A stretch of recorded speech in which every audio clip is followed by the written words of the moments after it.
I welcome you to When Tragedy Strikes by Jason McDonald. Hello, namaste, tashi dele. Hope you're doing well, my friends.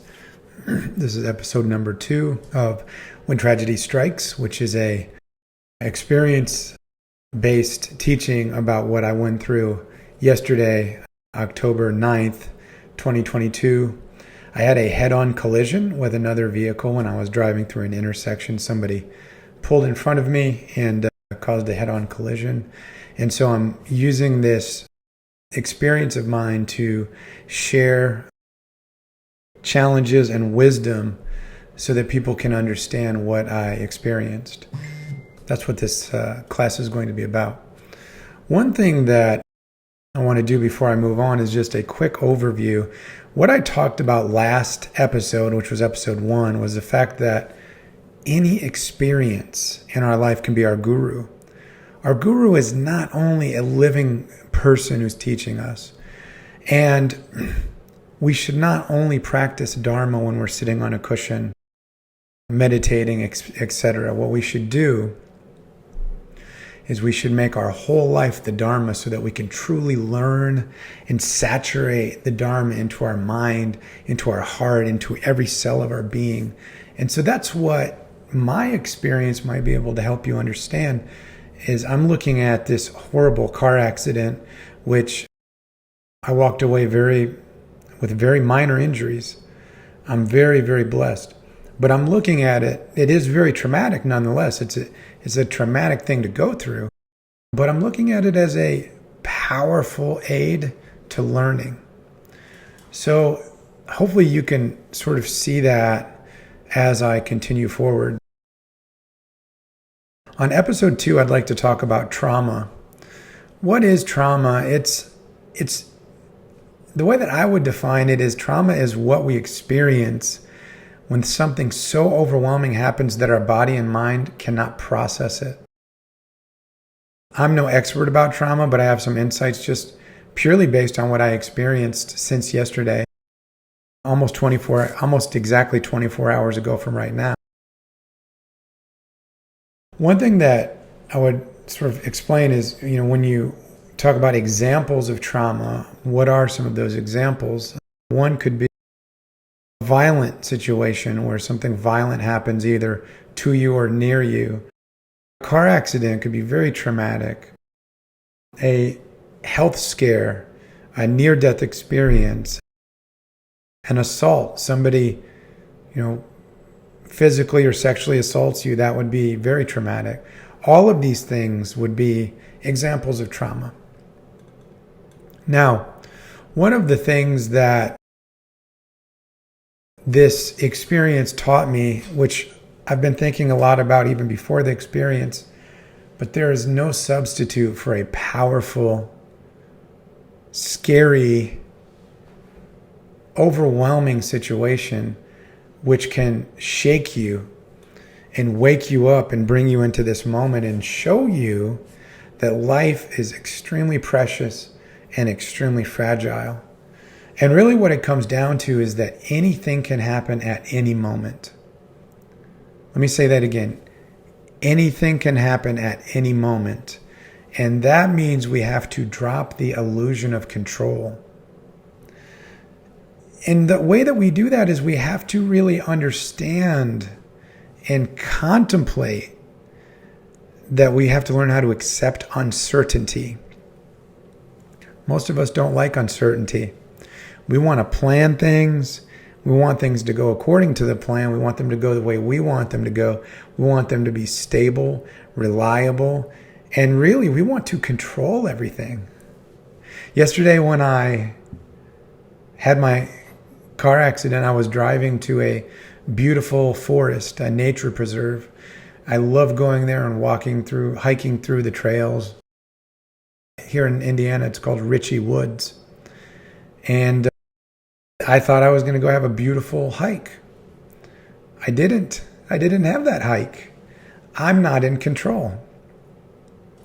Since anything can happen at any minute, and since we don't know the future, we need to embrace uncertainty, and we really should stop being surprised when things happen.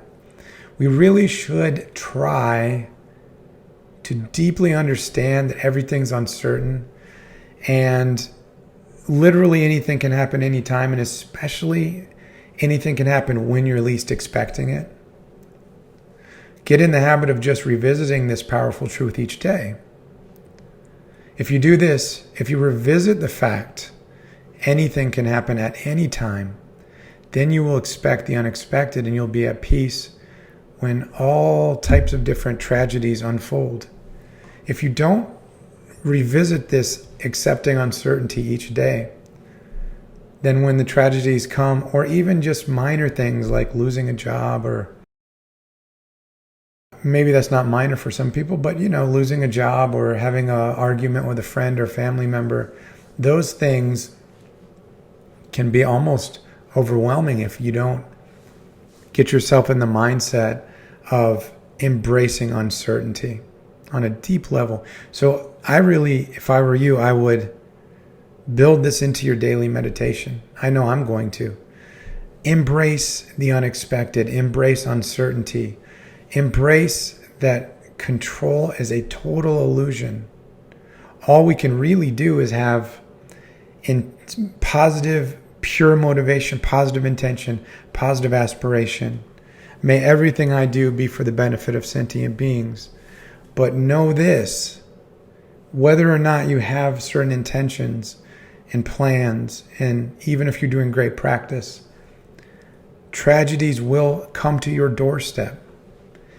And when they come, if you're prepared, you will be so much more comfortable. I hope you understand this. I didn't think I was going to get in a head-on collision yesterday. I didn't think that I was going to see my life flash before my eyes, but I did. That happened. And now the next day I'm thinking, oh wow, I'm alive. I'm breathing. I have this precious life. I have to practice Dharma more, even more than before. I have to practice so much better. That's where I'm at now. Another thing I learned yesterday was the importance of embracing vulnerability. The lack of control of a traumatic event really contributed to my vulnerability. I felt powerless. I felt vulnerable. I felt fragile. I felt extremely scared, extremely anxious. And that was unnerving and overwhelming. I found myself vulnerable after the crash because I couldn't calm myself down. At one point, I asked the firefighter, can I go sit over here in the grass? And I tried to go sit in meditation style, and there's ambulances and cops everywhere and firefighters and paramedics. People are running around. It was a dramatic situation. But I tried to sit down and rest. I didn't get anywhere with that. I wasn't able to calm down. Actually, the second I sat down and tried to breathe, the firefighters came up and started taking my blood pressure. And my blood pressure was very high. And I said, of course my blood pressure is high. I just almost died, that's not surprising. That's what I was thinking. So I knew that would fix itself. But that vulnerability is, if we can really embrace the fact that we're vulnerable and fragile and impermanent, and we can die any minute. I'm here to tell you, we can die any minute, and you don't know how that's going to come. You could be sitting and the roof falls in on your head. You could be eating and you choke. Anything can happen. I'm not telling you that because I want to scare you. I don't want to scare you. That's not. I have compassion for you. I'm doing this video to help. I want you to understand that we are very vulnerable, and we have to really think about that. After my accident, I vacillated, kind of switched between extreme fear and then at times acceptance. I was accepting the situation, and then other times anxiety, and then fear of uncertainty because I opted to not go to the hospital last night after the accident. And so then I was really sore, my chest and ribs hurt, and I was worried, am I going to be okay? Am I going to be here in the morning? So there was just this whole range, a flood, a waterfall of emotions that I experienced. It's really critical to understand that our lack of control is not only a characteristic of tragedies like a car accident. We don't have control of anything. The lack of control is a characteristic of the samsaric fire that we find ourselves living in. The first screen of this video series I'm doing has a fire. And that is the fire of samsara blazing. And whether you're in the path or not, that fire is going to blaze. And there's nothing we can do. This is not this life, the Buddha said, first noble truth, there is suffering. Why? Well, because we have self-grasping and self-cherishing, and we cycle in samsara. Birth, old age, sickness, death, rebirth, old age, sickness, death, again and again, since time without beginning. So this samsaric experience is a fire. And it's characterized by a lot of different things, one of which is those traumatic, tragic events that show our fragility, our vulnerability, the fact that we are helpless in a lot of situations. Bottom line is we're not in control. Unforeseen events like the car crash, although usually not as severe, tend to pop up at every turn of our lives. So as you make plans, embrace your own vulnerability, embrace your fragility, embrace the fact that you don't have control over everything. You have control over the intentions, the aspirations you make. May I become a Buddha to benefit all beings. May I, as I wake up and get out of bed, may I benefit as many sentient beings as possible. We can do that. But when we make plans, we can't see or know if it's even possible to fulfill those plans. Another thing that came to mind for me yesterday was the thought of surrender. The more we can surrender to the fact we are not in control, the more comfortable we will be. I'm not saying that we should stop taking smart action in our lives. I'm not saying you should do nothing. I'm not even saying that you should not try to plan and execute what you think is best for your life, because you should. But when you try to plan and execute, please know you're not in control, because anything can happen at any time. Unforeseen events, chaotic events, they're going to come. It's not a matter of if, it's a matter of when. So you have to expect these things. And surrendering to the fact that we're not in control is really very, very helpful, because the more we understand we're not in control, the more we let go. And then instead of squeezing the mind and trying to really assert our control, we will let go. And then we'll be much more peaceful. One thing that caught me by surprise was the fact that I had so much adrenaline in my body. Adrenaline is the fight or flight chemical. The body releases adrenaline when we are in danger. So from an evolutionary perspective, adrenaline was there to help us run away from tigers and bears and lions and pumas and cheetahs or whatever, right? So we needed adrenaline to be able to fight or run away, fight or flight. So after that car accident, the adrenaline that was released in my body was all consuming. It was a level of energy and alertness that was uncontrollable. I had no control over it. It was as if I drank 100 cups of coffee. So this is a biological trigger the body does. And that adrenaline, I believe, can, contribute to the trauma, the level of how traumatic a situation is and how overwhelming it feels.